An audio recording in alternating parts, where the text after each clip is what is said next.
아가, 할미가 먹기 좋게 꼭꼭 씹어서 줄게요. 손주에게 꼭꼭 씹어서 먹여주는 음식처럼 김초의 시인이 사랑하는 손자에게 매일매일 한 통의 편지로 전하는 삶의 지혜. 잘 먹는 애 강아지, 항상 행복해야 한다. 자기 개발서보다 유익하고 한겨울 차 한 잔보다 따뜻한 책 행복이 전국 서점과 온라인 서점에 있습니다.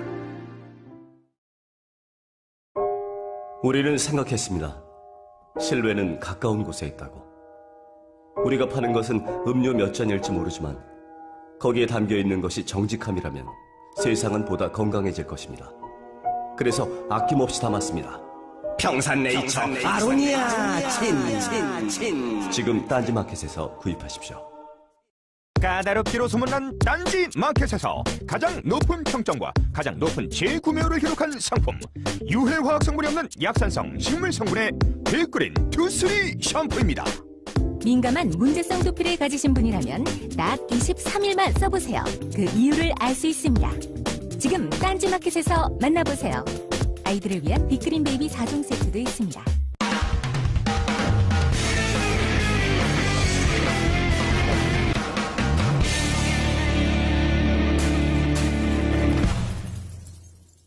김호준의 파파이스 제18회 시작하겠습니다. 요즘 스모 표정이 점점 짙어지고 있네요. 송채경화 기자입니다. 안녕하세요. 송채경화입니다. 오늘은 말이죠. 오랜만에 최근의 뉴스들. 최근 몇 회는 사실은 선거 이야기하고 세월호 이야기를 쭉 연이어 세웠는데 오늘은 잠시 그 이야기를 쉬고 최근 일주일 이내 벌어졌던 국내 소식을 정리하는 시간으로 갖기로 하겠습니다. 첫 번째는 송채경화 기자의 브리핑입니다. 지난 한 주를 통틀어서 송채경화 기자의 눈에 확 들어온 이슈 뭡니까?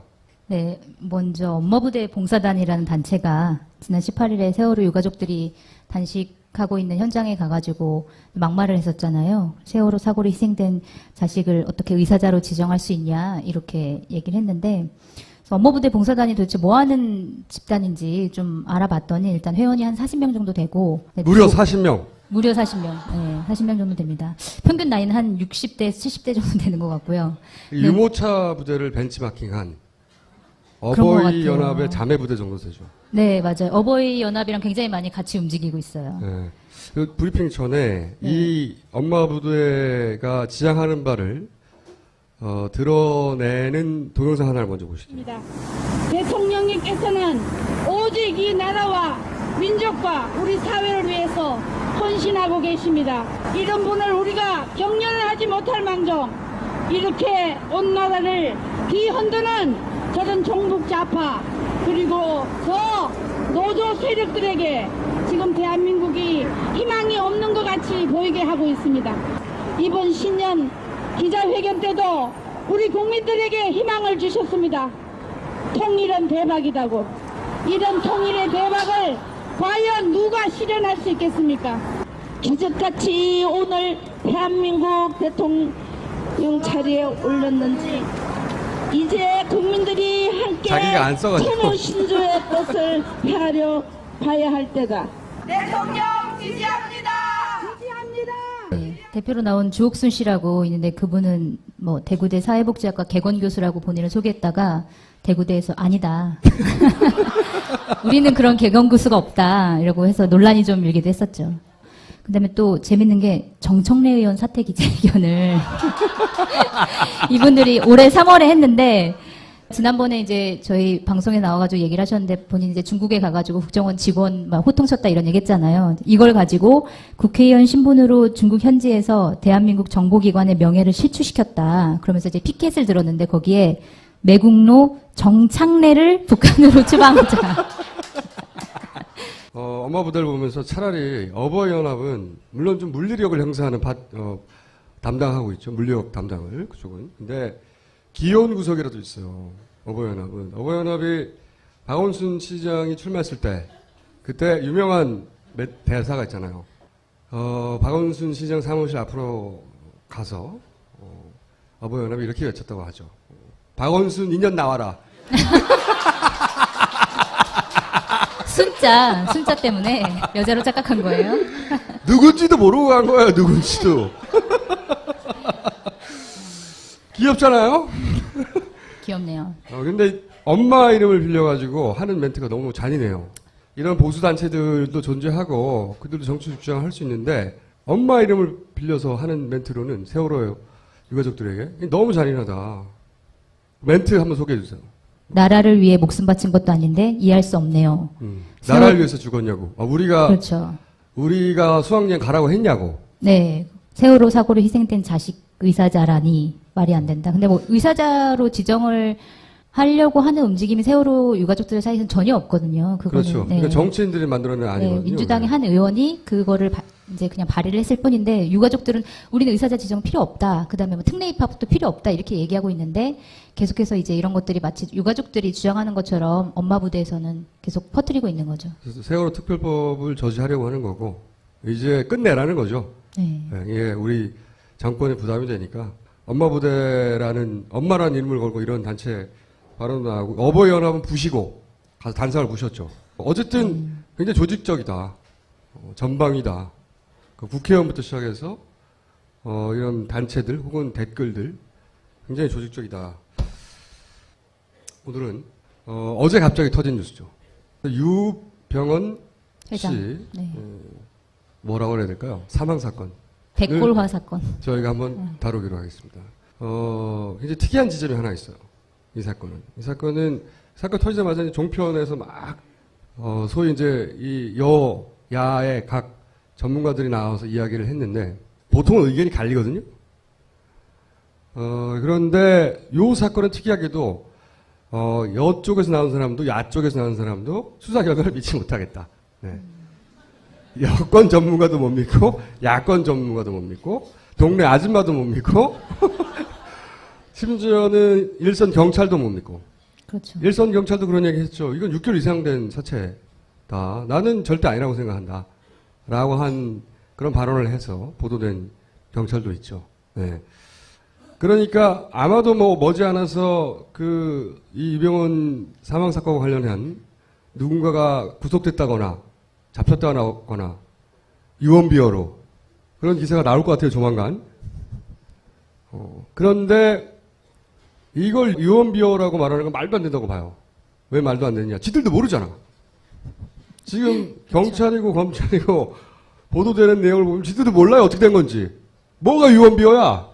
유언비어 아닙니다. 지금은 뭘 말해도 유언비어가 아니에요. 해서 저희가 한번 의혹들을 짚어보고 가설들도 한번 세워보죠. 이거 이렇게 된 거 아닐까? 수사를 돕는다는 목적에서. 경찰, 검찰도 검경도 해배우고 있으니 저희가 수사를 돕는다는 목적에서. 우선 의혹.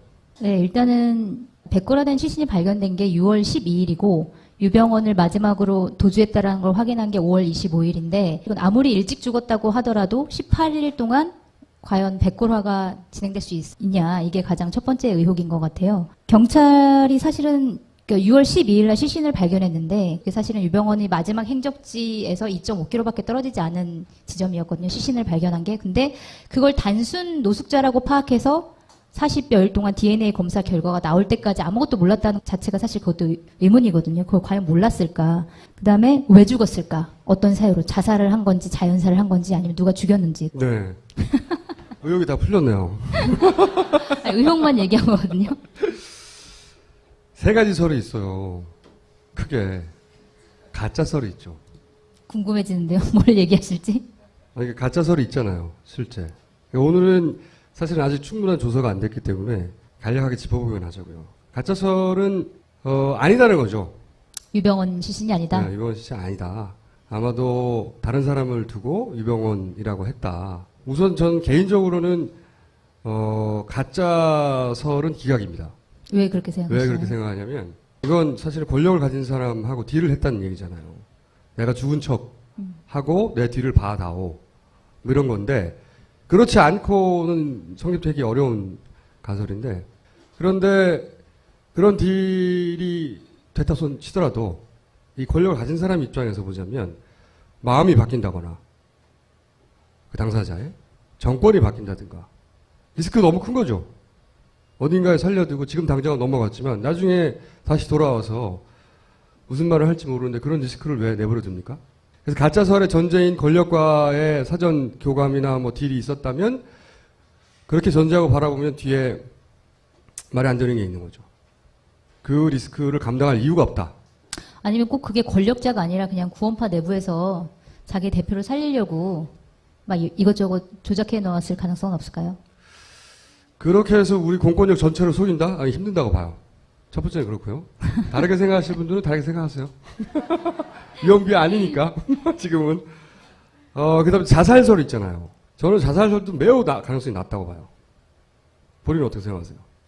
저도 자살은 좀 아닌 것 같아요. 기본적으로 교주잖아요, 교주. 자기 세계가 있는 거군요, 그냥. 우주를 자기 중심으로 생각하는. 그리고 수천억 대 자산가잖아요. 그리고 그 마지막으로 남겼다는 메모를 보면 마지막에 건강이 회복돼서 기쁘고 삶에 대한 의지를 불태운다고. 이런 사람이 갑자기 그로부터 일주일 후에 죽는다? 자살해서? 뭐 일주일이든 이주일이든 그 사이에 죽는다? 이거는 말이 안 된다고 봐요. 기본적으로 굉장히 투영심이 강하고 그리고 애고가 강하고 이런 분들은 자살 확률이 굉장히 낮다. 유병원 씨 입장에서는 모든 게 억울하거든요? 이게 삼족을 멸하고 있는 거잖아요, 지금. 유병원 씨 측의 법적 잘못은 다퉈봐야 되는데 사실 우리가 이렇게 보도한 만큼의 법적 책임을 물을 수 있는 방법이 별로 없어요. 계열사가 그런 잘못을 했는데 그걸 직접 지시했거나 선원들을 직접 지시했다는 증거를 찾아낼 가능성은 제로거든요. 그렇죠. 그래서 사형을 당할 뭐, 일도 아니에요, 이게. 그렇다면. 그러니까 이게 뭐 계속 실소유주라고 나오는데 사실 그거는 어떻게 따져보면 실소유주가 될 수도 있다는 거지 그 사람의 지분을 뭐 얼마나 가지고 이런 거는 그것도 아니기 그렇고 때문에. 법이라는 건 우리 일반적인 감정으로 따지는 게 아니잖아요. 입증 가능해야 되는데 그때 과적과 혹은 배 탄 승객들 다 버리고 도망가라고 한 명령을 한 당사자면 또 모르겠어요. 그러니까 법적으로 유병원 씨의 책임을 묻는 것에는 한계가 있다고요. 유병원 씨가 잡힌다고 사형당하는 게 아니에요. 그런데 왜 죽어? 사형당하는 것도 아닌데. 그러니까 억울하단 말이야, 본인은. 그러면 이렇게 종교도 세우고 거대한 기업도 세운 사람이라면 정말 목숨을 걸어야 할 일이라면 저는 기자들 다 불러놓고 배가 얼마나 억울한데 최소한 마지막에 한마디라도 하고 가죠.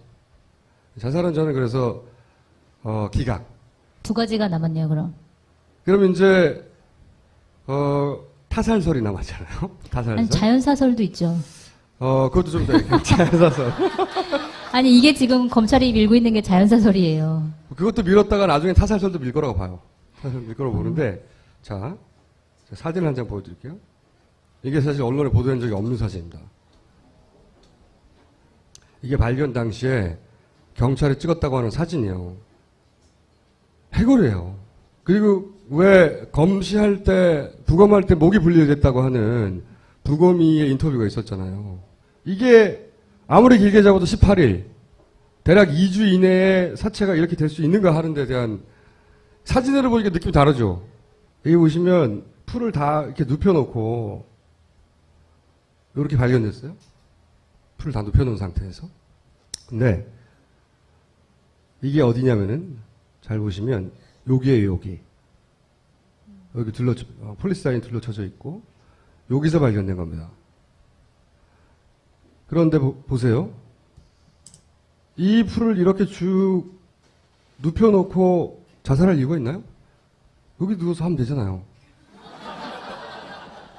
왜 이런 수고를 하죠? 자연사도 마찬가지예요.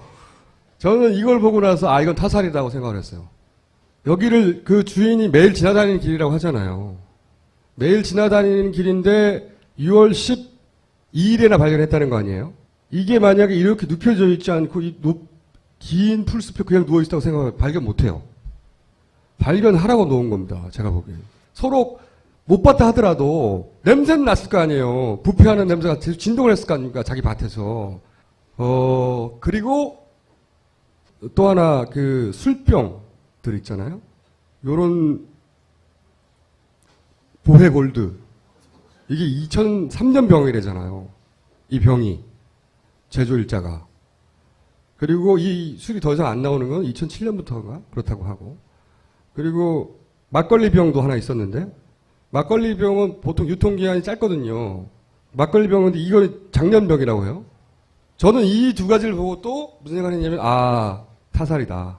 우선 술을 안 먹는다는 얘기는 제껴두더라도 만약에 가설로 뭐 도망다니다가 추우니까 술이라도 먹고 일교차가 있으니까 누웠다가 자연사했다든가 또는 뭐 마음이 괴로워서 술을 사서 먹고 죽었다든가 뭐 이런 걸 생각해 봅시다. 이런 가설들을 생각해 보자고요. 그러면 이제 술이 있어야 되잖아요. 그렇죠? 그렇게 보이라고 술을 갖다 놨다면.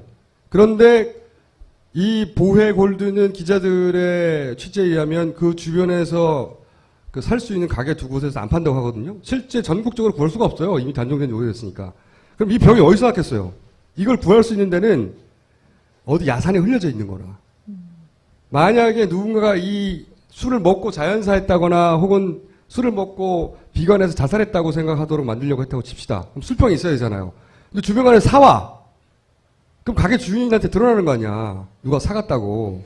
그리고 그 술들은 그 지역에서 나야 되는, 막걸리가 그 지역에서 나는 술들을 팔거든요, 대부분. 그 지역에서 사 먹어야 되는 거야. 순천에서.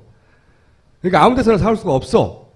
그래서 저는 예를 들어 야산에 버려져 있는 거나 그 논밭에 일하시다가 술 먹고 이렇게 던져 놓는다든가 이렇게 오래된 거 주워서 갖다 놨다. 라고 생각이 들고 사실은 저는 언젠가 이 뉴스를 보다가 유병원 씨가 시체로 발견될 가능성이 대단히 높다는 생각을 한 적이 있어 한번. 언제 어느 시점에서요? 어느 시점이냐면 이 얘기 나왔을 때 이게 이제 유병원 씨가 20억 도피 자금을 지금 가지고 있는 건 기정사실처럼 막 보도되고 있어요. 네, 전혀 근거가 없는 사실을 보도죠. 근데 이것을 거슬러 가면요. 7월 8일쯤인데 제 기억으로는 7월 8일쯤에 갑자기 이런 보도가 나옵니다. 20억 가지고 도피하고 있어. 근데 그 뉴스를 찾아서 거꾸로 거슬러 올라가면 유병원 씨가 순천 지역에 어떤 부동산을 매입하려고 5월에 돈을 꺼내는데 그걸 현금으로 가방에서 2억 5천을 꺼내더라. 근데 가방 크기로 봤을 때 그 가방 전체가 꽉 차면 20억이 들어있을 수 있다. 이게 최초의 발단이에요. 뉴스에. 그리고 나서 이틀 동안 인터넷에 싹 도배가 됐거든요. 근데 이제 저는 이 뉴스가 굉장히 이상하다고 생각했던 게 20억이란 근거도 없지만 20억을 본 사람도 없어요, 아무도. 그리고 이걸 이야기한 검찰의 근거도 없어요. 가방 크기가 20억쯤 되겠는데? 이거예요. 가방이 10억이 들어가면 사과박스 하나래요. 20억이면 두 개랍니다. 무게는 40kg. 상당히 무거운 거예요. 그걸 이제 들고 다녔다는 얘기죠.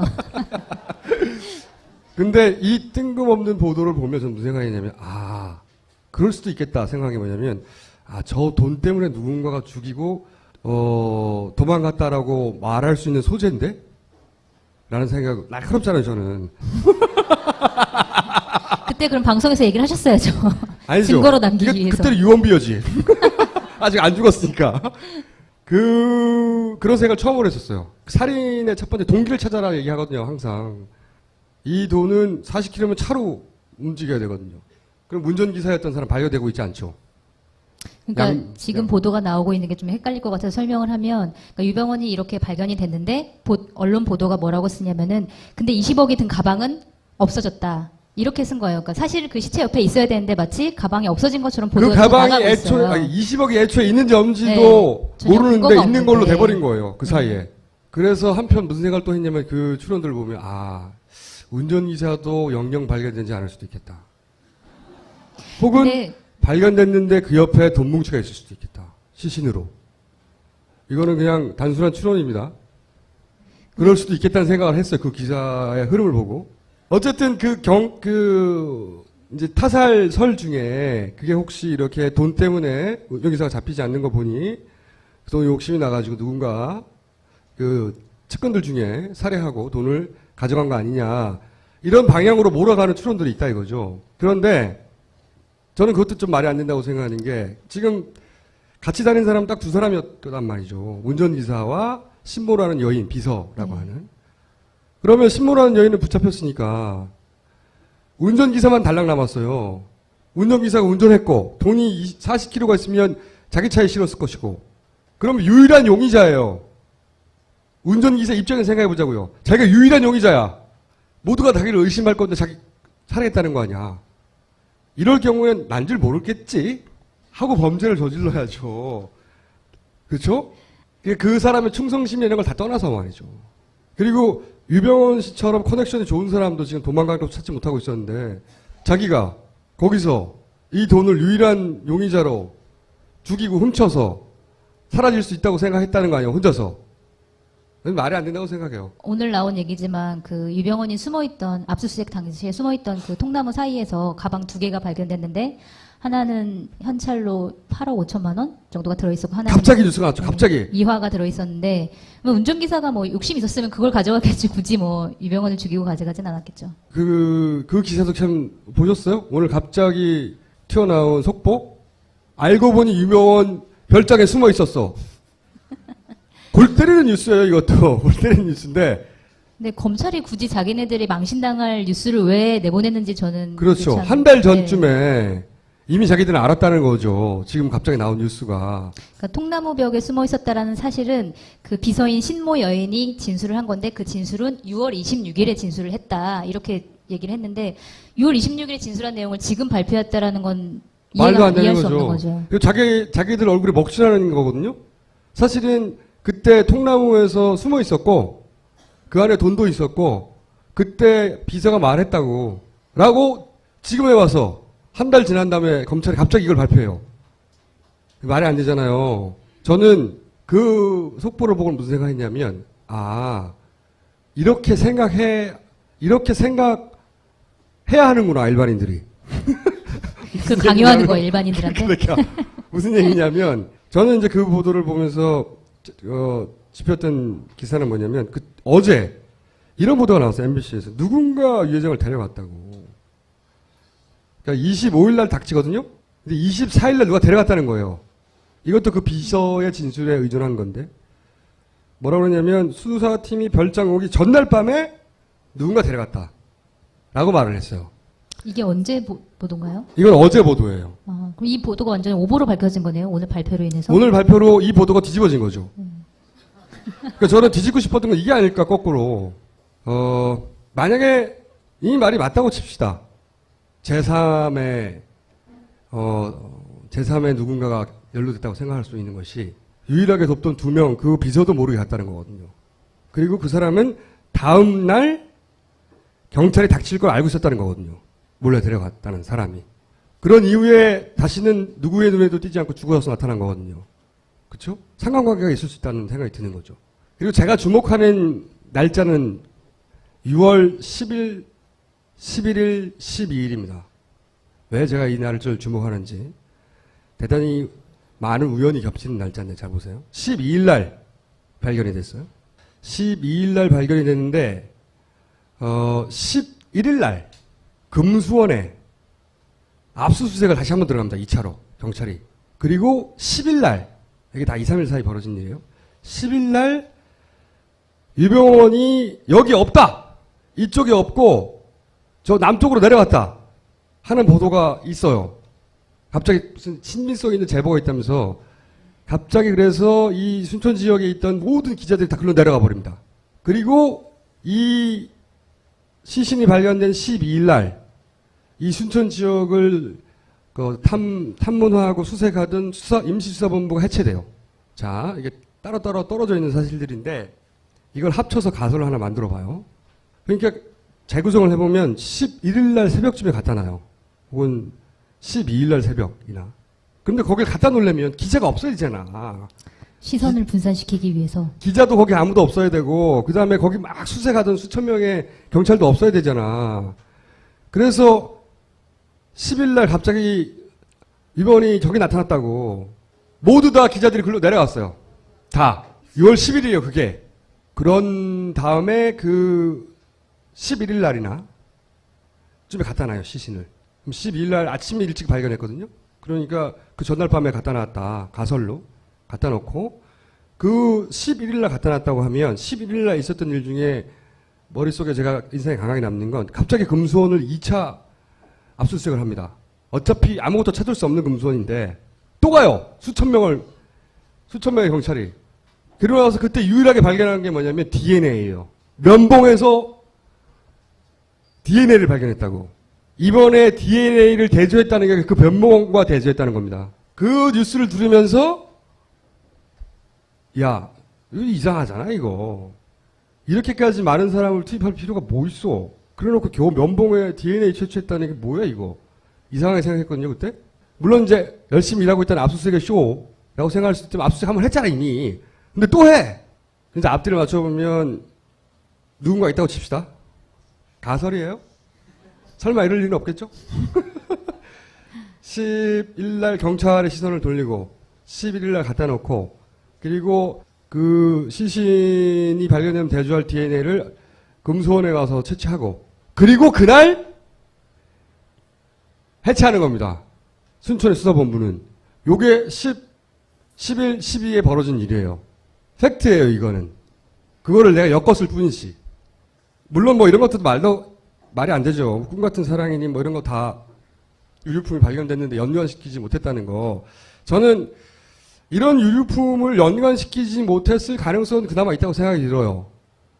왜 그런 생각이 드냐면 처음에 발견했을 때? 네, 처음에 그걸 발견한 농부 아저씨 그리고 그 신고받고 처음 출동한 누군가는 왜냐면 시신이 이미 일선에 일하는 경찰들이 6개월 이상 된 거로 보였다고 말할 정도였으니까 상상하지 못하고 그래서 그 눈여겨보지 못하고 그리고 옷이 1,000만 원짜리 어떻게 합니까 보자마자. 나도 봐도 모르겠던데. 그런데 제가 이해하지 못할 것은 그 사람을 단순 노숙자로 여겼다는 거예요. 아니 거기가 무슨 노숙자가 한 달에 한 명씩 발견되는데요. 무슨 노숙자가 한 여름에 겨울옷 입고 노숙자가 죽어요 거기서. 그걸 단순 노숙자로 바라봤다는 건 저는 이해할 수가 없어요.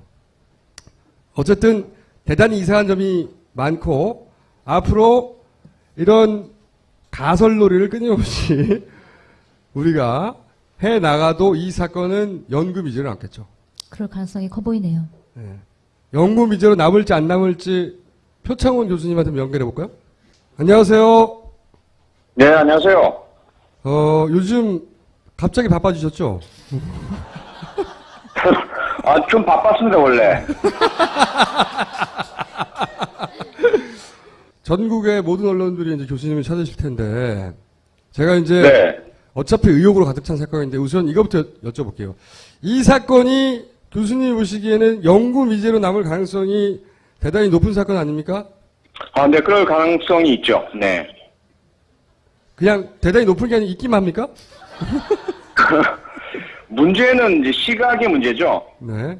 결국 법적으로는 미제가 아닐 가능성은 높고요. 어쨌든 결론을 내릴 것 같고요. 법적으로는 결론 나겠죠, 물론. 예. 네, 그런데 그 결론을 다수의 시민들이 믿어주시느냐의 문제.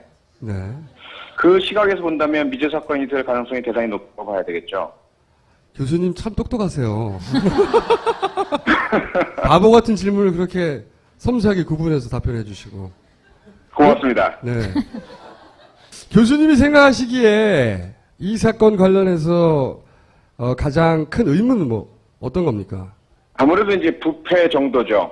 아, 그렇죠. 지금 길어봐야 한 17일, 18일 정도인데 저도 사진을 봤거든요. 거의 네. 거의 100골이고 게다가 그 목이 분리돼 있더라고요, 사진에도. 네. 그게 일반적인 경우가 아니라고 하던데.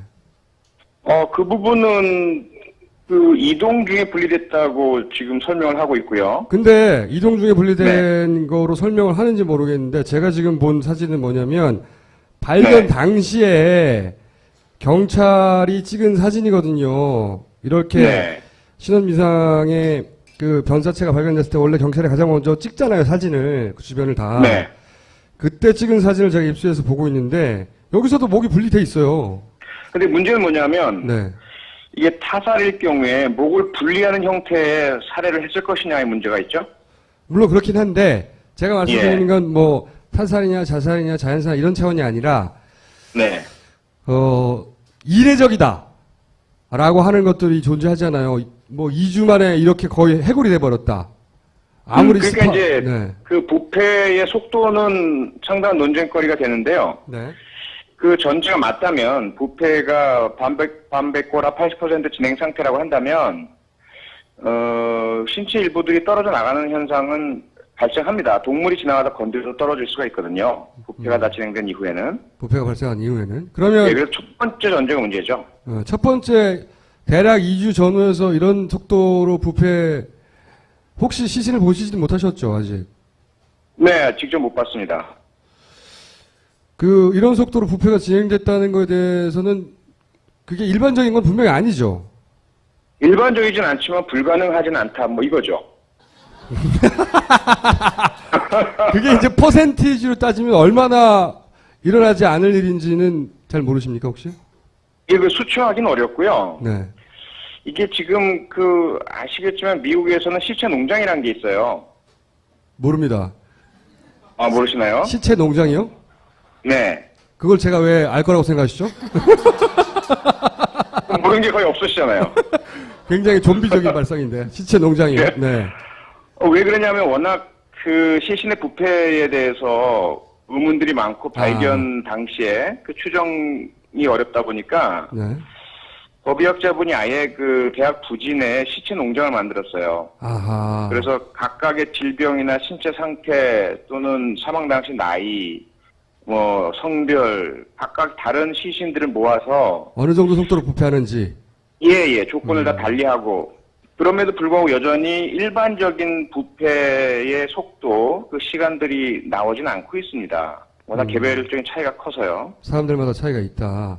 네. 근데 그런데다가 그러면 한번 그때 날씨는 분명히 알 수 있으니까요. 기록으로 남아 있으니까. 이런 날씨에 네. 이런 자연 환경에서 이런 연령대의 남성이 2주 이내에 이런 정도로 부패할 수 있는지는 물어볼 수 있겠군요. 네, 그렇죠. 혹시 가능하다는 것은 나와요, 분명히. 불가능하진 않다. 그렇겠죠.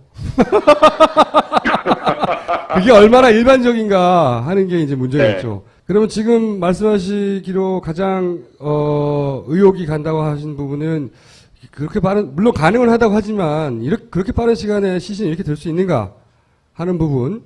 이거 그 외에는 또 없으십니까?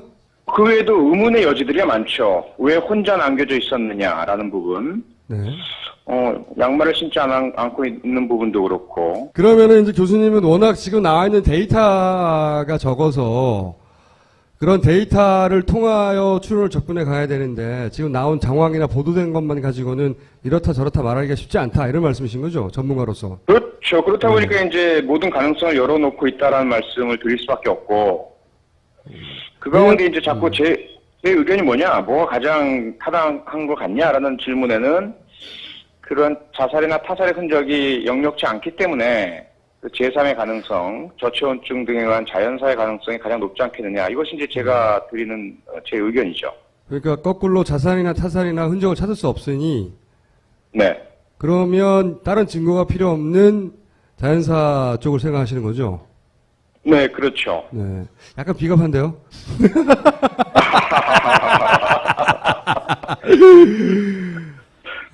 살아가는 방법이죠. 네.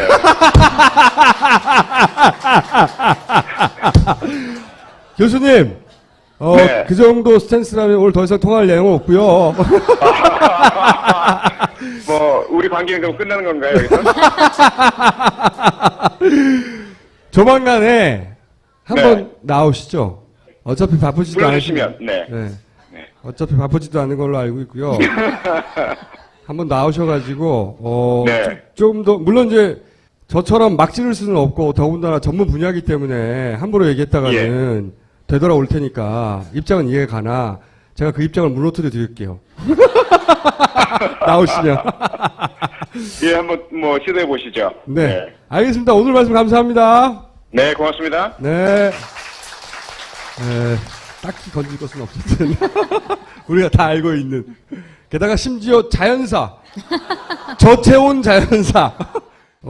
저는 어쨌든 운전수에 의한 타살설 또는 자살설 또는 자연사설 혹은 가짜설은 아니고 제3의 누군가에 의한 살해설. 누가 했느냐? 내가 알 게 뭐야. 다만 유병원 씨가 죽어서 이득을 보는 쪽이겠죠. 살아서 입힐 피해보다 죽어서 입을 이득이 큰 누군가겠죠. 그 누군가에 의한 타살설을 저는 1차 제기합니다. 알겠습니다. 저까지 거기 동의해야 되는 뭐 그런 건 아니죠? 네, 동의하는 건 그럼 본인의 설은? 저는 표창원 교수님과 같이 자연사설로. 비겁한 자들. 자, 자연사설. 알겠습니다. 광고 하나 있잖아요, 저희가. 오늘은 특이한 광고. 저한테 딱 맞는 광고. 소고기 광고가 들어왔어요. 반가워. 응? 자, 네이처 오다 안티 마블링 소고기랍니다. 안티 마블링? 현행 소고기 등급제는 소 등심부의 근내 지방도를 나타내는 것일 뿐이다. 소가 얼마나 건강하게 자랐는지는 무관하다. 마블링 생성을 위해서 인위적 노력을 한 결과다. 우리는 그런 인위적 노력을 완전히 배제한 네이처, 한우, 조선의 황소, 뿔도 제거하지 않고 거세도 하지 않았다. 넓은 축사에서 스트레스를 주지 않고 풀어놨다.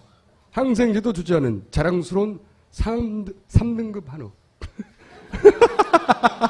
이게 그래서 마블링 형성이 잘 안 돼서 등급은 3등급이래요. 못 살게 굴어가지고 그쵸. 죽은 소를 먹는 것보다 그래도 자연스럽게 행복하게 살다 죽은 거세하지 소를 않고 먹는 게 건강하게 살다가 그래서 마음이 좀 편하더라고요. 먹는데.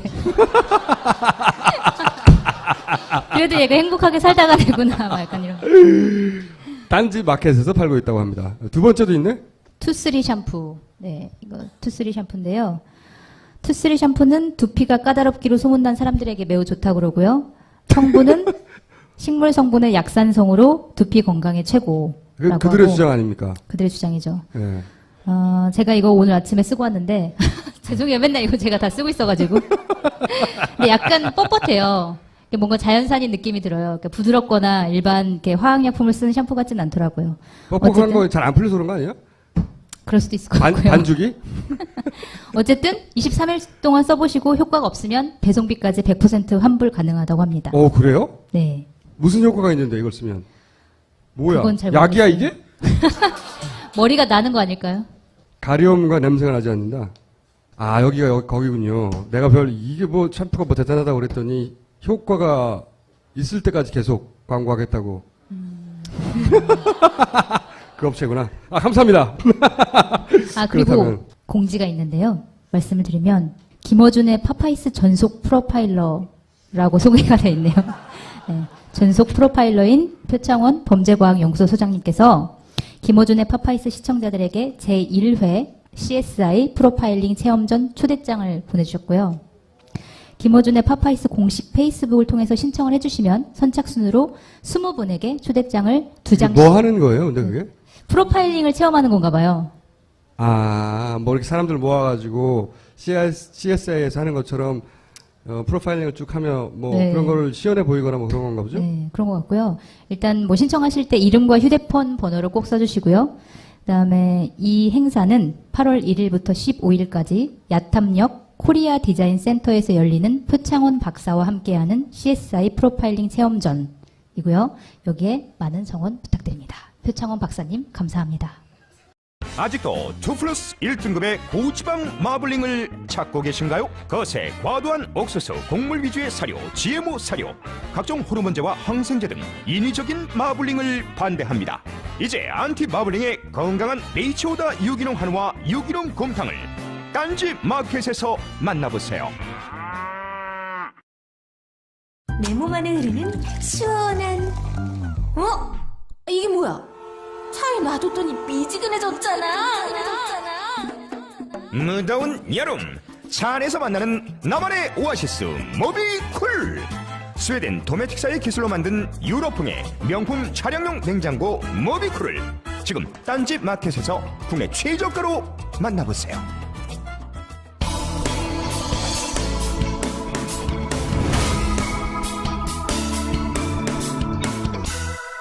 뉴스타파가 이제 권은희 후보 남편의 재산 은닉 의혹을 보도를 했죠. 네.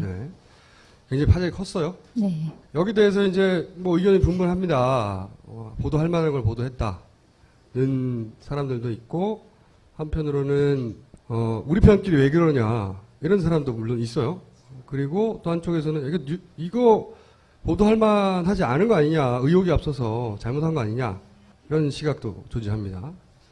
개인적으로 어떻게 보세요? 우리 편이라도 잘못된 게 있으면 당연히 보도를 해야 되는데 이번 뉴스타파 보도 같은 경우에는 좀 무리한 부분이 없지 않았나 개인적으로 그렇게 판단을 합니다. 뉴스타파는 정파적이지 않다고 말을 하죠. 세상이 진공이 아니기 때문에 정파적 관점이 전혀 없다는 건 저는 말이 안 된다고 생각은 들어요. 하지만 그걸 극복하려는 노력을 실제로 해요. 뉴스타파가. 그 자체로 훌륭한 뉴스죠. 그 노력을 한다는 게. 그래서 저는 뉴스타파는 대한 언론으로 좋은 언론이라고 생각합니다. 우선 기본 전제를 깔고. 그래서 저는 이게 뭐 의도를 가지고 했다고 주장하는 사람들도 있는데 그건 아니라고 생각해요. 그러니까 정파를 넘어섰다는 걸 보여주려고 하다 보니까 오히려 객관적이지 않은 결과가 나왔다고는 생각합니다. 의도가 아니라. 그리고 이제 일반적인 재산 은닉의 패턴 보도 방식이 있잖아요. 그거를 이 부동산 임대업에 좀 무리하게 적용했다. 그 관점에서 보려면 사실은 회계사가 필요합니다. 지금부터 참여연대도 대단히 정파를 뛰어넘으려는 노력을 많이 하는 객관적인 시민단체, 정평이 나 있는 것이죠. 이 참여연대 김경률 회계사 분을 만나서 인터뷰를 했습니다. 이 사안에 대해서. 참고로 이분은 사실은 뉴스타파도 이런 그 재산 관련, 공직자 재산 관련 보도를 할 때 항상 컨설팅을 하는 분이에요. 그만큼 이쪽 저쪽 이야기를 다 듣고 이쪽 저쪽 정보를 다 접하는 분이고 실제로 와서 저하고 이 서류를 왕창 뽑아가지고 이게 다 등기부 등본부터 그 경매 서류나 뭐 이런 것들이거든요. 뭐 경매 취득분이 얼마고 취득세가 얼마고 부대 비용이 얼마고 다 뽑아서 분석하고 나서 이제 첫 보도를 기준으로 과연 회계적 관점에서의 팩트는 뭔가를 지금부터 들어보시죠. 네, 안녕하세요. 참여연대 김경률 회계사님 모셨습니다. 안녕하십니까? 네, 반갑습니다. 네, 뉴스타파 보도를 간단하게 쉬운 말로 요약하면 수십억대 자산가가 재산을 은닉했다. 30억대 부자가 4천만 원만 신고했다. 네. 그러면서 이제 준 임팩트는 권은희 후보가 알고 보니 이렇게 부자였어? 부자였어 해서 끝났으면 또 모르겠는데 근데 그 재산을 숨기고 축소해서 신고했어? 이렇게 된 거죠. 굉장히 부도덕한 경우죠. 네. 그게 사실이라면. 후속 보도가 나오면 후속 보도대로 또 한번 따져볼 일이긴 한데 오늘은 이 첫 보도만 가지고 얘기를 한번 해보려고 합니다. 네. 사안을 좀 들여다보셨죠? 예.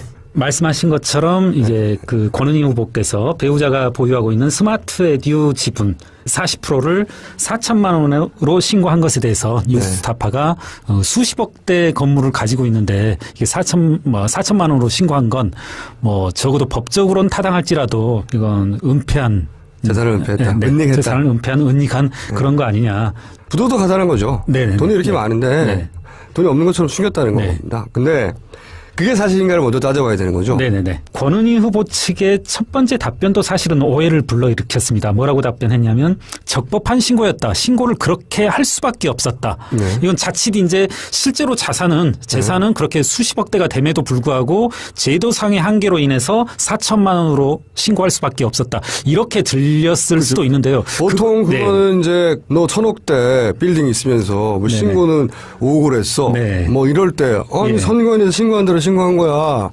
네, 이럴 때 변명이었거든요. 네, 네. 거기에서 이제 약간 오해를 불러일으킨 것 같은데 우리가 이렇게 주식을 신고한다 했을 땐 그건 이제 순자산을 의미하거든요. 순자산이라고 하는 건 자산 빼기 부채이거든요. 그러니까 자산만 볼 게 아니라 부채도 함께 봤었어야 됩니다. 그래서 저희가 한번 이제 논란의 중심이 되고 있는 스마트 에듀 자산 부채를 한번 추정해 봤습니다. 등기부 등본들을 총수님이 말씀하신 다 쉬운 말로 다시 제가 해석을 한번 하고 자산 이꼬르 자본 플러스 부채예요. 맞습니다. 이게 무슨 말인지 잘 귀에 안 들어와요. 네.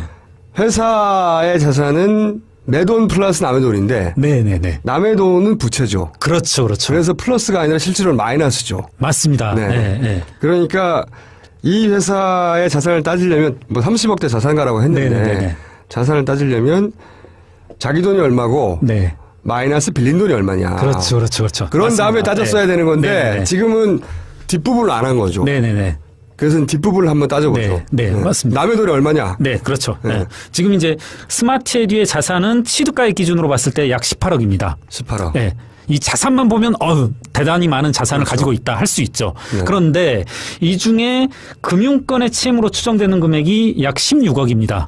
18억 중에. 네네네네. 그러면 은행 거죠. 그렇죠. 맞습니다. 16억. 네. 18억짜리인데 16억이 빚이라는 거죠. 그렇죠. 네. 18억 중에 16억은 은행 것. 네. 그럼 이제 나머지 2억이 그럼 이제 스마트에듀 내 거냐 하면 또 아닙니다. 우리가 뭘 생각해야 되냐면 건물에는 이렇게 뭐 노래방이다 뭐 식당을 하시는 분들이 들어와 있는데 그분들이 보증금을 내거든요. 그렇죠. 그 보증금은 또 내 입장에서 봤을 땐 그것도 그렇죠. 부채거든요. 그렇죠. 네. 취재 과정에서 파악한 거로는 그 호수당 대략 3천만 원 안팎의 보증금이 들어와 있다고 합니다. 그럼 지금 7개이거든요. 네. 네. 그럼 2억 천. 네. 그러면 사실 넘어서 버리는 거죠.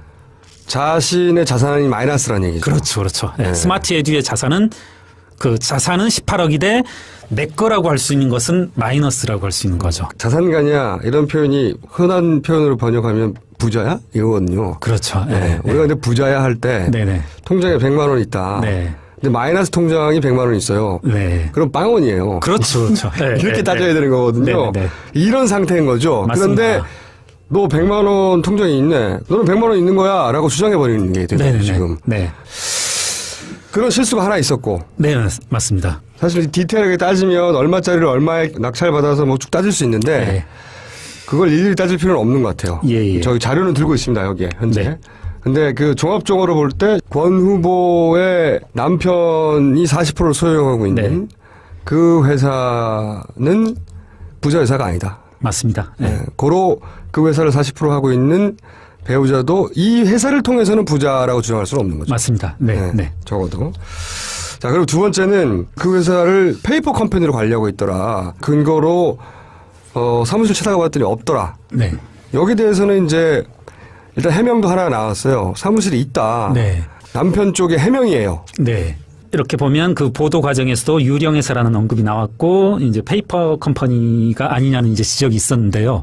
이걸 이렇게 보셔야 될 것 같습니다. 그러니까 이제 그 스마트에듀가 진행하는 사업 임대 사업을 실제로 어디에서 수행했느냐는 건데 실제로 이런 두꺼비 빌딩에서 이루어지고 있거든요. 자신들이 하고자 하는 임대 사업을 수행을 하고 있는 사업장이 있고 이건 제가 100% 단언컨대 사업자 등록은 모두 호수마다 돼 있을 겁니다. 그래야만 가능할 거고. 그래야 사업을 할 수 있으니까요. 네네네네. 그렇게 봤을 때 사업이 이루어지고 있고 사업이 이루어지는 사업장도 갖춰서 사업자 등록이 이루어졌다라면 우리가 흔히 생각하는 그런 유령회사 내지는 페이퍼 컴퍼니는 절대 아닌 거죠. 그러니까 서류상으로만 존재하면서 뭐 세금을 탈루할 목적이라든가 실제로 일하는 사람도 없고 존재하지도 않는 그런 걸 페이퍼 컴퍼니 보통 이제 불법의 중간 도구로 쓰여지는 이 경우에는 각 집안이 각 사업장이라는 거죠. 맞습니다. 이 법인은 임대 사업을 하고 있기 때문에 상가들을 사들여서 그 상가들을 임대하고 이 각 상가들이 각 사업장인 거죠. 그러니까 실체가 있는 사업장이 돌아가고 있는 거예요. 네네네. 이런 회사일 수가 없지 않습니까? 이거는 절대로. 맞습니다. 이런 건 있을 수 있을 것 같습니다. 이게 법인이란 특성으로 말미암아서 세무당국에서 이렇게 실제로 임대가 이루어지는 곳 이외의 어떤 특정한 공간을 본점으로 지정해야 하는 그런 규정이 있거든요. 세법상. 근데 이게 만약 개인이라면 그런 게 필요가 없습니다. 개인이라면 사업장이 있으면 그거로 이제 만족을 하는데 법인의 경우에는 임대라는 사업 행위가 이루어지는 곳 이외의 공간을 이제 그 세무 당국에서 요구했을 것 같은데 역으로 이걸 사업자 입장에서 본다라면 특히나 이렇게 영세한 사업자 입장에서 본다라면 과연 임대가 이루어지는 공간 이외의 별도 공간을 굳이 준비할 필요가 있냐는 거죠. 그거조차도 다면 몇 평이라도 빌려주면 이득이 되는 입장에서는. 그래서 사실은 우리나라 법인들의 상당수들은 신설법인의 상당수는 실제로 가보면 현장이 없습니다. 보통 스타트업 할 때 영세한 사업자들은 그렇게 많이 하거든요. 네네네. 실제로 회계사로 계셨으니까 그런 경우 많이 보시지 않으셨나요? 그런 적이 있습니다. 저도 이렇게 사무실 막 개업하고 나서 이렇게 매일경제신문 보면은 매주 그 주간 신설법인들 현황이 나옵니다. 그걸 가지고 이제 제가 관내에 있는 신설법인들은 다 찾아다닌 적이 있습니다. 그러면 왜냐면 영업하러. 그렇죠. 기장 영업하러. 나한테 기장 맡기라고. 그렇게 다녀보면 실제로 한 10곳 중에 5곳은 실제로 없습니다. 그렇죠. 이게 현실이고요. 네네. 그러니까 이게 드러내는 사실은 페이퍼 컴퍼니가 아니라 예. 상가를 임대 주고 나서 그거를 상가에서 임대료 받는 거 외에는 특별히 할 일이 없는데 굳이 사무실을 내야 하는가. 그렇죠. 예. 라고 하는 현실에 부딪힌 영세업자라는 네. 걸 드러낼 뿐인 거죠. 맞습니다. 예. 물론 세법상으로는 네. 그럼에도 불구하고 사무실을 내라고 돼 있지 않습니까? 네, 네, 법인의 네. 경우에는. 네. 그러니까 니네가 월세 내고 뭐 하고 나면 남는 게 없더라도 사무실 반드시 내야 해. 네. 라고 하는 법을 어겼다. 근데 이거 사실은 세무서에서도 별로 문제 안 삼아요. 그렇죠. 왜냐하면 현실이 그러기 네, 때문에. 네. 다 알고 있습니다. 세무서에서도. 그러니까요. 아니 사무실 내고 월세 낼 형편이 안 되거나. 그럼요. 네. 그러니까 이게 드러내는 사실은 유령회사가 아니라 페이퍼 컴퍼니가 아니라 영세하다는 걸 드러내는 겁니다. 오히려. 맞습니다. 네. 돈을 제대로 벌면요. 이런 폼나는 사무실 꾸며요. 오히려. 그렇죠. 네. 이건 변호가 아니라 현실을 말하는 거고요. 네. 이게 유령회사면 좀 유령회사들이 격이 떨어지죠. 네. 그러니까요. 이런 회사는 그리고 전국에 엄청나게 많습니다. 맞습니다. 네. 그리고 이런 형태의 유령회사라면 이 유령의 의미는 니네 회사 인기 있는 거야? 그렇죠. 그런 네. 유령이지. 네네. 무슨 텍스 헤븐. 네. 네? 이 버진 아일랜드나 네. 이런데 조세 회피를 위해서. 네. 그리고 실제 회사는 뭐 수천억대 회사가 그렇죠. 네. 뒤에 숨어 있는 네. 이런 경우를 페이퍼 컴퍼니라고 하죠. 네. 만약에 맞습니다. 정확하게 못 하려면 본점 없네. 네. 임대 사업을 하는 각 사업장은 있지만 네. 그것을 관리하는 본점은 지금 사무실이 어디 있는 거야. 네. 근데 이건 뉴스가 아니거든요. 그렇죠. 이거는 보도할 만한 뉴스가 네. 아니거든요. 세 번째가 이제 그래서 결과적으로 재산을 은닉한 의혹이 네. 있다. 근데 이제 이렇게 놓고 보면 은닉할 재산이 없는 겁니다. 그렇죠. 네. 네. 다 드러나 있고. 네. 네, 저는 이제 이 첫 보도를 보고 나서 가장 먼저 의아했던 것은 이거였어요. 이거 사실 이 얘기는 그 뉴스 보도를 처음 본 사람들 중에 회계 지식이 네. 전무하다든가 금융에 대해서 부동산에 대해서 잘 모른다든가 사업을 안 해봤다든가 네. 하면은 이 뉴스의 의미가 처음에 말씀드린 대로 부자인데 돈을 숨겼다. 그렇죠. 그렇게만 받아들이게 그렇게만 받아들이게 돼 있어요. 근데 제가 십몇 년간 나름 맨땅에 헤딩하며 사업한 경험으로 보자면 첫 보도부터 이상했어요. 자본금은 1억인데 법인이 자본금 1억이라는 얘기는 나머지 돈 빌렸다는 얘기인데 네. 그럼 빚 얘기를 해줘야지. 네네네. 첫 번째 든 생각은 그거였고 아니 임대업하고 있는 거 아니야. 각 상가 다 존재하는데 왜 이게 유령회사지? 네. 두 번째 생각은 그거였고 세 번째는 재산 은닉 파트에 가가지고는 야 경매했다는 거 아니야 경매. 네. 경매는 기록이 국가에 남는 거 아니야? 예. 재산을 은닉하려면 개인끼리 사거래를 해야지. 그렇죠. 아무나 찾아보면 경매 낙찰가가 나오는데 경매로 재산 은닉을 하지? 네. 이건 말이 안 되는데 이렇게 생각했었어요. 네. 첫 보도를 보고 나서. 네네네. 저도 이제 이 방송을 들으면서 어떤 생각을 했냐면 2010년도에 설립된 회사고 네. 그간의 영업 활동이 별로 없었지 않습니까? 실제로. 그렇다면 이건 기본적으로 주식의 액면 가치와 실질 가치는 기본적으로 큰 차이가 날 수가 없습니다. 그 주식 액면가대로 신고한 것은 수십억대 재산을 네. 은닉한 것과 마찬가지다는 뉘앙스로 결론이 났는데 예. 그런데 이거는 이런 실수를 한 것 같아요. 우리가 흔히 이제 액면가 신고를 문제 삼을 때는 벤처인데 네. IPO를 앞두고 있다. 네. 지금 현재 비상장이지만 장외에서 5,000원짜리가 5만 원에 거래되고 있다. 네네. 그리고 실제로는 10배의 가치가 있는 것을 뭐 이럴 때 문제 삼거나 그렇죠. 아니면은 상장할 계획이 전혀 없는 네. 대기업들이 다른 목적으로 만들어낸 회사들 있지 않습니까? 그렇죠. 네. 에버랜드 같은 네, 경우는 네. 그랬었죠. 네. 지주회사 목적으로 만들었다든가. 네, 네. 그러면 액면가가 얼마든 간에 실제 가치를 뭐 수십 배란 말이죠. 그렇죠. 네. 이럴 경우에 우리가 흔히 액면가대로 신고하거나 액면가를 자기 재산으로 신고하는 것에 대해서 설령 법이 그렇다 하더라도 이것은 이 말이 안 되는 거다라고 맞습니다. 문제 네. 삼았단 네네. 말이죠. 네네. 그런데 이 회사는 말이죠. 네. 그런 기준으로 보자면 네. 이게 빚덩어리 회사예요. 그렇죠. 네. 네. 그래서 제가 보기에는 지금 현재 스코어 이 월세, 네. 월세도 나오던데 월세 받아가지고는 월세가 세후에 대출받은 이자하고 비슷하거든요. 그렇죠. 네. 그러니까 대략 월세 받아서 지금 대출받은 돈들 갚고 있을 거란 말이죠. 맞습니다. 네. 네. 이거는 액면가로 신고하면 네. 실제 이 회사 가치보다 더 많이 신고하는 겁니다. 그럴 수 있죠. 네, 맞습니다. 네, 네, 네. 네. 액면가로 신고하면 안 되는 거예요. 이 회사는 현대스코아 내 웃을 일은 아닌데 네. 그냥 냉정하게 말을 하자면 누가 너 이 회사를 이 액면가에 사라 그러면 네. 이거 사람들 망설입니다. 네, 네. 그렇죠. 세입자 관리하려면 골치 아프거든요, 이게. 월세 안 내는 사람 돈 달라고 하는 게 굉장히 어려운 일이에요, 이게. 사업 속성상. 네, 네. 그런 걸 따지면 이 사업이 액면가로 신고한 것은 정당한 수준이 아니라 실제 자신들의 비즈니스 가치보다 더 많이 신고한 거다. 저는 그렇게 생각했어요, 최소한. 네, 그럴 수 있습니다. 네. 첫 번째 보도를 기준으로 이건 이렇지 않냐라고 지금 다시 되짚었는데 네. 큰 틀에서 틀린 게 없는 거죠, 지금. 맞습니다. 네. 그러니까 제가 봤을 땐 조금 불필요하고 과열된 논쟁이 이루어지고 있다라고 생각하는데요. 오히려 봤을 땐 이렇게 주식 그 액면과 실질 가치가 다른 것은 뭐 특정 정당을 거론해서 좀 그렇지만은 새누리당 후보분들에서 많이 나타나더라고요. 그분들은 실제로 그 회사를 오래 운용했고 영업 실적이 누적된 회사니까 그런 경우라면 액면 가치와 실질 가치가 아주 큰 차이가 나는 거죠. 그렇죠. 그래서 상장 IPO를 앞두고 있지 않더라도 네네네. 잉여금이 맞습니다. 많으니까 네네네. 돈을 많이 맞습니다. 벌어놨으니까 네네. 주식은 1,000원인데 예. 근데 알고 봤더니 벌어놓은 돈이 수백억이야. 그렇죠. 예. 네. 그러면 얘기가 달라지죠. 그렇죠. 예. 이건 회사가 생리지 2년인다가 네네. 빚 갚기도 바빴는데 예. 액면가 신고한 거면 네네. 과다 계산한 거라니까요. 맞습니다. 웃을 일은 아니다.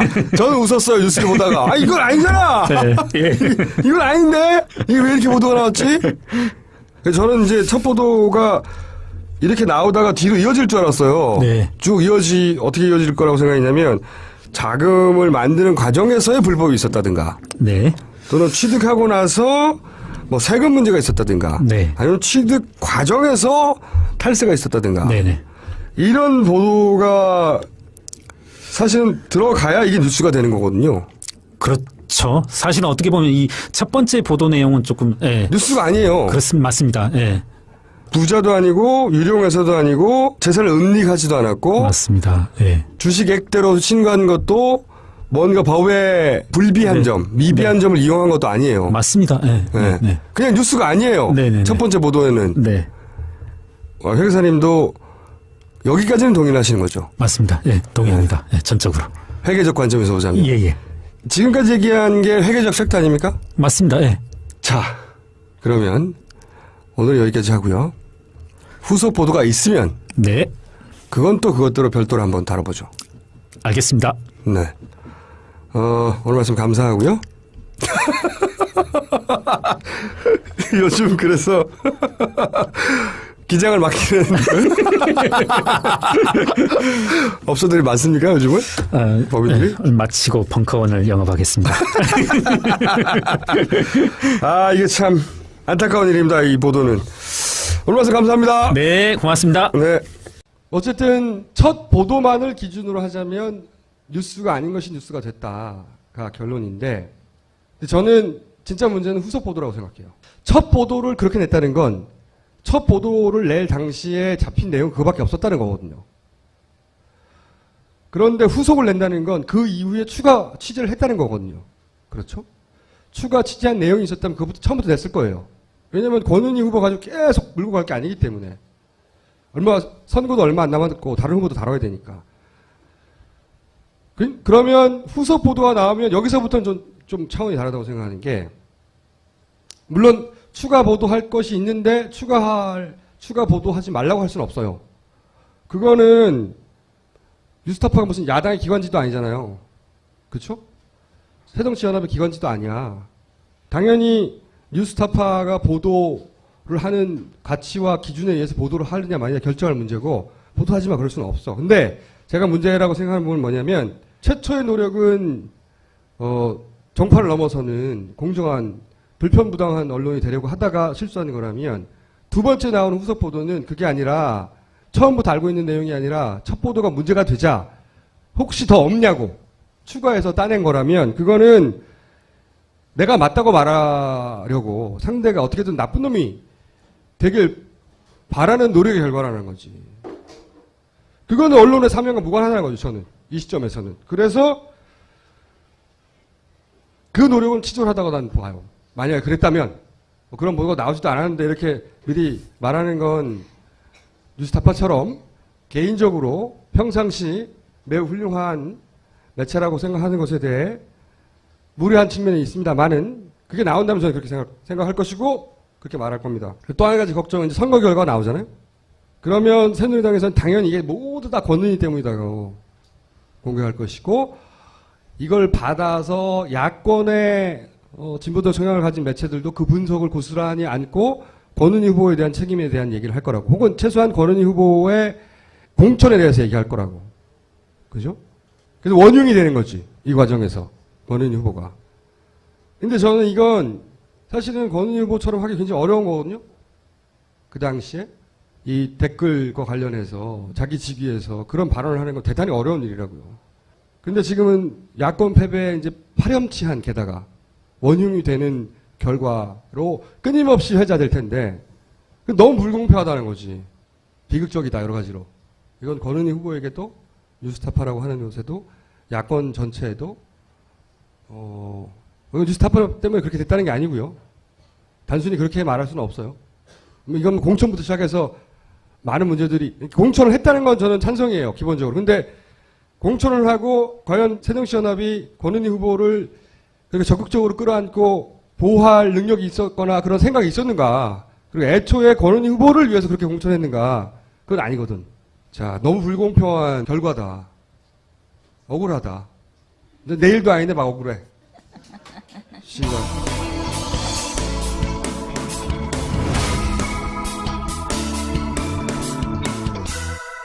세월호 특별법 처리를 위한 여야 협상이 세월호 결렬됐습니다. 특별법의 국회 본회의 처리가 무산됐습니다. 세월호 특별법의 국회 본회의 처리가 무산됐습니다.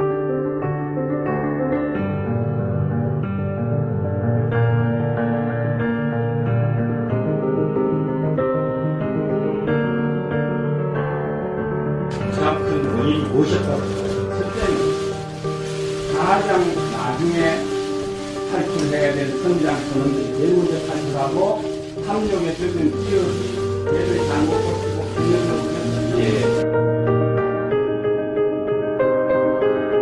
우리가 우리 충분히 직접 만나서 물어보는 이상 상황을 파악하고 있다는 게 단 한 명도 구하지 못한 이유가 뭐라고 생각하십니까? 국민이 욕을 주는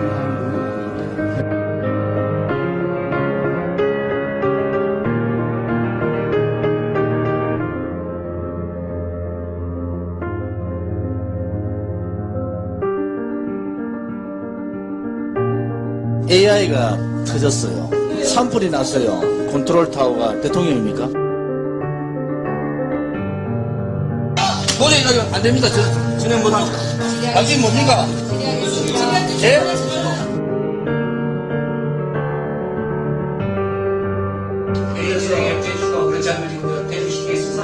퇴장시키십시오.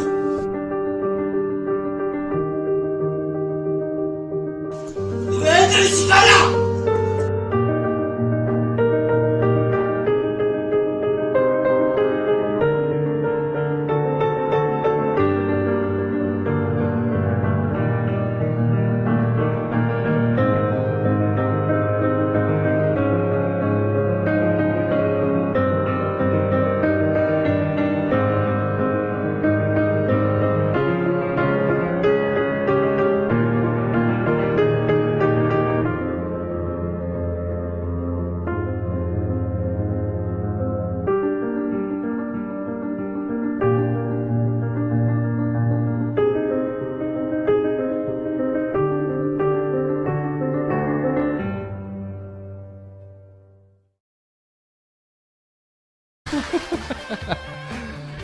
송채경화 기자.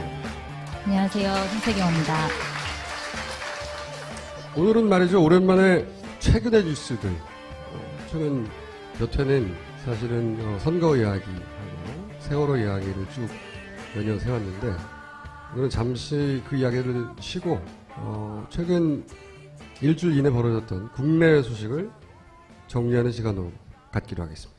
첫 번째는 송채경화 기자의 브리핑입니다. 지난 한 주를 통틀어서 송채경화 기자의 눈에 확 들어온 이슈 뭡니까? 네, 먼저 엄마부대 봉사단이라는 단체가 지난 18일에 세월호 유가족들이 단식하고 있는 현장에 가가지고 막말을 했었잖아요. 세월호 사고로 희생된 자식을 어떻게 의사자로 지정할 수 있냐 이렇게 얘기를 했는데, 그래서 엄마부대 봉사단이 도대체 뭐하는 집단인지 좀 알아봤더니 일단 회원이 한 40명 정도 되고, 네, 무려 40명. 무려 40명, 네, 40명 정도 됩니다. 평균 나이는 한 60대, 70대 정도 되는 것 같고요. 이 유모차 부대를 벤치마킹한 어버이 연합의 자매 부대 정도 되죠. 네, 맞아요. 어버이 연합이랑 굉장히 많이 같이 움직이고 있어요. 네. 그 브리핑 전에 이 엄마 부대가 지향하는 바를 드러내는 동영상 하나를 먼저 보시죠. 대통령님께서는 오직 이 나라와 민족과 우리 사회를 위해서 헌신하고 계십니다. 이런 분을 우리가 격려를 하지 못할 망정 이렇게 온 나라를 뒤흔드는 저런 종북 좌파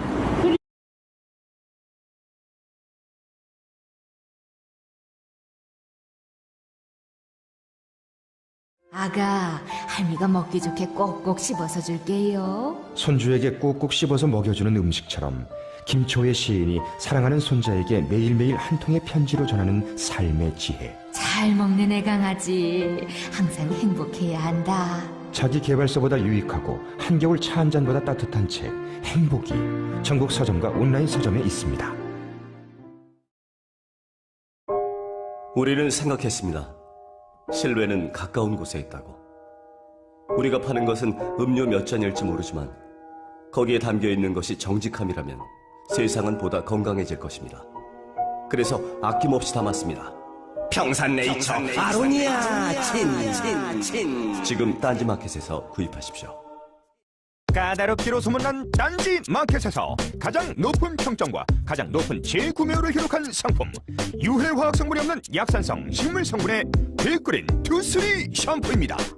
민감한 문제성 두피를 가지신 분이라면 딱 23일만 써보세요. 그 이유를 알 수 있습니다. 지금 딴지마켓에서 만나보세요. 아이들을 위한 빅그린 베이비 4종 세트도 있습니다.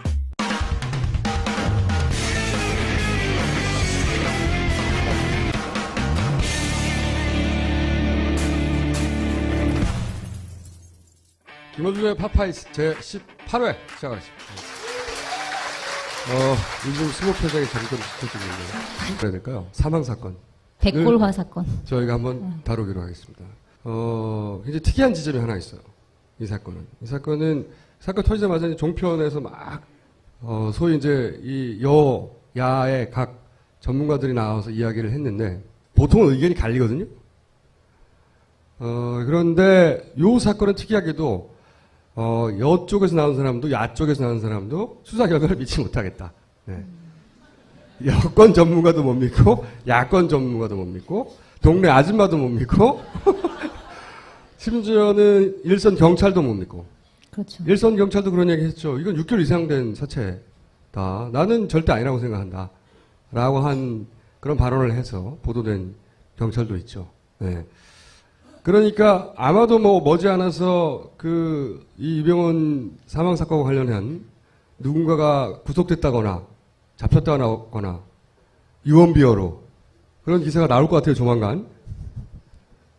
그런데 이걸 유언비어라고 말하는 건 말도 안 된다고 봐요.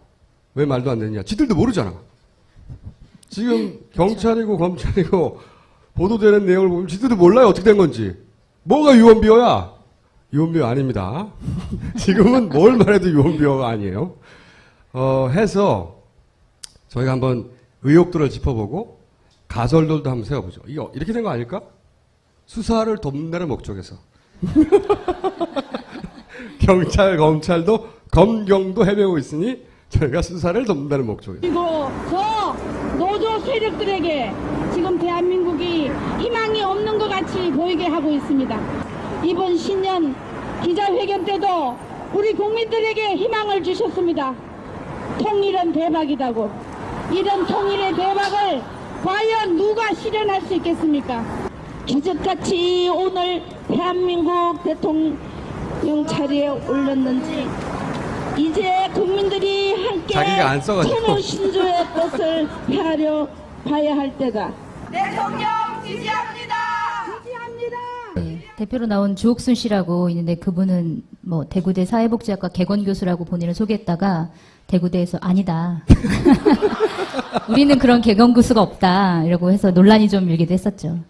그다음에 또 재밌는 게 정청래 의원 사퇴 기자회견을 이분들이 올해 3월에 했는데 지난번에 이제 저희 방송에 나와가지고 얘기를 하셨는데 본인이 이제 중국에 가가지고 국정원 직원 막 호통쳤다 이런 얘기 했잖아요. 이걸 가지고 국회의원 신분으로 중국 현지에서 대한민국 정보기관의 명예를 실추시켰다. 그러면서 이제 피켓을 들었는데 거기에 매국노 정창래를 북한으로 추방하자.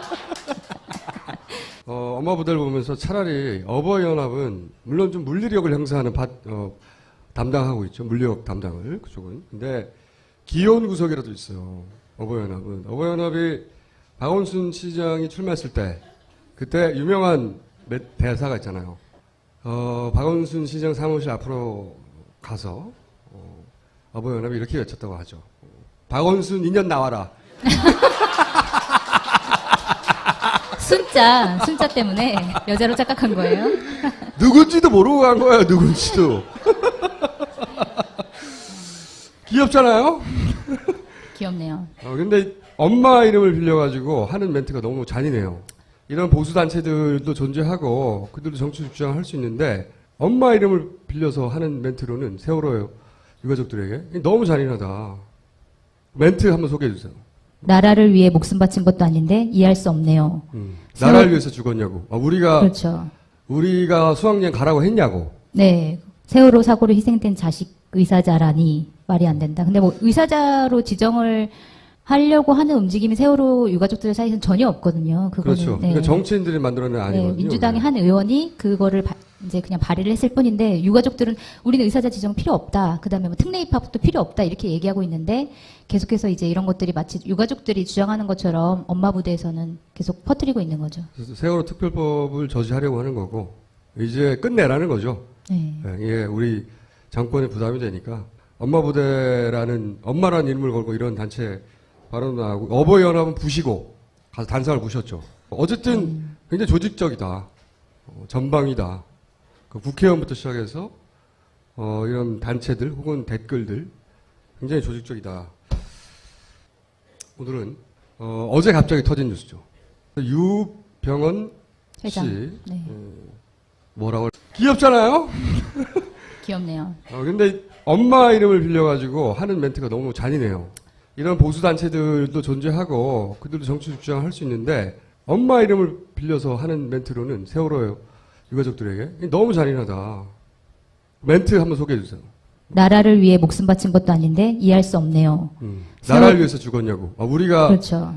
우리가 수학여행 가라고 했냐고. 네. 세월호 사고로 희생된 자식 의사자라니 말이 안 된다. 근데 뭐 의사자로 지정을 하려고 하는 움직임이 세월호 유가족들 사이에서는 전혀 없거든요. 그거는. 그렇죠. 네. 그러니까 정치인들이 만들어낸 아니거든요. 네, 민주당의 한 의원이 그거를 이제 그냥 발의를 했을 뿐인데 유가족들은 우리는 의사자 지정 필요 없다. 그다음에 뭐 특례 입학도 필요 없다. 이렇게 얘기하고 있는데 계속해서 이제 이런 것들이 마치 유가족들이 주장하는 것처럼 엄마 부대에서는 계속 퍼뜨리고 있는 거죠. 그래서 세월호 특별법을 저지하려고 하는 거고 이제 끝내라는 거죠. 네. 예, 우리 정권에 부담이 되니까 엄마 부대라는 엄마라는 이름을 걸고 이런 단체 발언도 나오고 어버이연합은 부시고 가서 단상을 부셨죠. 어쨌든 굉장히 조직적이다. 전방이다. 그 국회의원부터 시작해서 이런 단체들 혹은 댓글들 굉장히 조직적이다. 오늘은 어제 갑자기 터진 뉴스죠. 유병헌 회장. 씨 네. 뭐라고 해야 될까요? 사망 사건. 백골화 사건. 저희가 한번 다루기로 하겠습니다. 굉장히 특이한 지점이 하나 있어요. 이 사건 터지자마자 종편에서 막 소위 이제 이 여야의 각 전문가들이 나와서 이야기를 했는데 보통은 의견이 갈리거든요.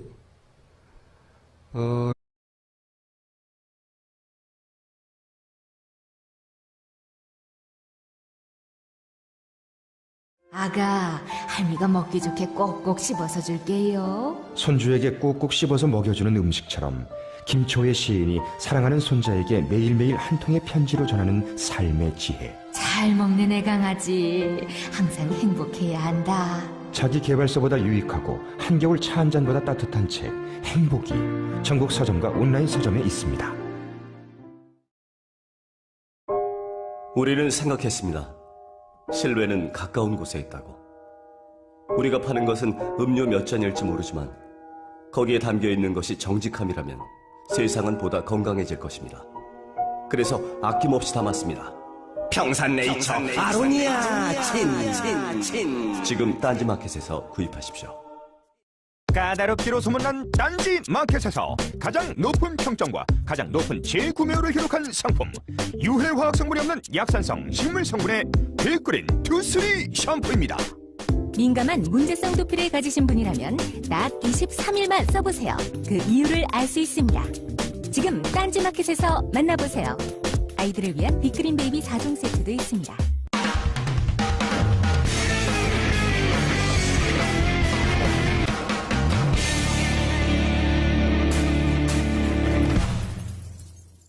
김어준의 파파이스 제18회 시작하겠습니다. 요즘 스모 표정이 점점 짙어지고 있네요. 송채경화 기자. 안녕하세요. 송채경화입니다. 오늘은 말이죠. 오랜만에 최근의 뉴스들. 최근 몇 회는 사실은 선거 이야기하고 세월호 이야기를 쭉 연이어 세웠는데 오늘은 잠시 그 이야기를 쉬고 최근 일주일 이내 벌어졌던 국내 소식을 정리하는 시간으로 갖기로 하겠습니다. 첫 번째는 송채경화 기자의 브리핑입니다. 지난 한 주를 통틀어서 송채경화 기자의 눈에 확 들어온 이슈 뭡니까? 네, 먼저 엄마부대 봉사단이라는 단체가 지난 18일에 세월호 유가족들이 단식하고 있는 현장에 가가지고 막말을 했었잖아요. 세월호 사고로 희생된 자식을 어떻게 의사자로 지정할 수 있냐 이렇게 얘기를 했는데 엄마부대 봉사단이 도대체 뭐하는 집단인지 좀 알아봤더니 일단 회원이 한 40명 정도 되고 무려 40명? 무려 40명. 네, 40명 정도 됩니다. 평균 나이는 한 60대, 70대 정도 되는 것 같고요. 유모차 부대를 벤치마킹한 어버이 연합의 자매 부대 정도 되죠. 네, 맞아요. 어버이 연합이랑 굉장히 많이 같이 움직이고 있어요. 네. 그 브리핑 전에 이 엄마 부대가 지향하는 바를 드러내는 동영상 하나를 먼저 보시죠. 대통령님께서는 오직 이 나라와 민족과 우리 사회를 위해서 헌신하고 계십니다. 이런 분을 우리가 격려를 하지 못할 망정 이렇게 온 나라를 뒤흔드는 저런 종북 좌파 그리고 저 노조 세력들에게 지금 대한민국이 희망이 없는 것 같이 보이게 하고 있습니다. 이번 신년 기자회견 때 그런데 요 사건은 특이하게도 여쪽에서 나온 사람도 야쪽에서 나온 사람도 수사 결과를 믿지 못하겠다.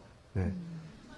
여권 전문가도 못 믿고 야권 전문가도 못 믿고 동네 아줌마도 못 믿고 심지어는 일선 경찰도 못 믿고 그렇죠. 일선 경찰도 그런 얘기 했죠. 이건 6개월 이상 된 사체다. 나는 절대 아니라고 생각한다. 라고 한 그런 발언을 해서 보도된 경찰도 있죠. 네. 그러니까 아마도 머지않아서 이 이병헌 사망 사건과 관련한 누군가가 구속됐다거나 잡혔다거나 유언비어로 그런 기사가 나올 것 같아요, 조만간. 그런데 이걸 유언비어라고 말하는 건 말도 안 된다고 봐요. 왜 말도 안 되느냐? 지들도 모르잖아. 지금 경찰이고 검찰이고 보도되는 내용을 보면 지들도 몰라요, 어떻게 된 건지. 뭐가 유언비어야? 유언비어 아닙니다. 지금은 뭘 말해도 유언비어가 아니에요. 해서 저희가 한번 의혹들을 짚어보고 가설들도 한번 세워보죠. 이거 이렇게 된 거 아닐까? 수사를 돕는다는 목적에서. 경찰, 검찰도 검경도 헤매고 있으니 저희가 수사를 돕는다는 목적에서. 우선 의혹. 네, 일단은 백골화된 시신이 발견된 게 6월 12일이고 유병헌을 마지막으로 도주했다는 걸 확인한 게 5월 25일인데 이건 아무리 일찍 죽었다고 하더라도 18일 동안 과연 백골화가 진행될 수 있냐 이게 가장 첫 번째 의혹인 것 같아요. 경찰이 사실은 6월 12일 날 시신을 또 우리 국민들에게 희망을 주셨습니다. 통일은 대박이다고. 이런 통일의 대박을 과연 누가 실현할 수 있겠습니까? 기적같이 오늘 대한민국 대통령 자리에 올렸는지 이제 국민들이 함께 자기가 안 써가지고. 천호 신조의 뜻을 헤아려 봐야 할 때다. 대통령 지지합니다. 네, 대표로 나온 주옥순 씨라고 있는데 그분은 뭐 대구대 사회복지학과 개건 교수라고 본인을 소개했다가 대구대에서 아니다. 우리는 그런 개건 교수가 없다. 이라고 해서 논란이 좀 일기도 했었죠. 그다음에 또 재밌는 게 정청래 의원 사퇴 기자회견을 이분들이 올해 3월에 했는데 지난번에 이제 저희 방송에 나와가지고 얘기를 하셨는데 본인 이제 중국에 가가지고 국정원 직원 막 호통쳤다 이런 얘기 했잖아요. 이걸 가지고 국회의원 신분으로 중국 현지에서 대한민국 정보기관의 명예를 실추시켰다. 그러면서 이제 피켓을 들었는데 거기에 매국노 정창래를 북한으로 추방하자. 엄마 부대를 보면서 차라리 어버이연합은 물론 좀 물리력을 행사하는 담당하고 있죠. 물리력 담당을 그쪽은. 근데 기여운 구석이라도 있어요. 어버이연합은. 어버이연합이 박원순 시장이 출마했을 때 그때 유명한 대사가 있잖아요. 박원순 시장 사무실 앞으로 가서 어버이연합이 이렇게 외쳤다고 하죠. 박원순 2년 나와라. 순자 때문에 여자로 착각한 거예요. 누군지도 모르고 간 거예요. 누군지도.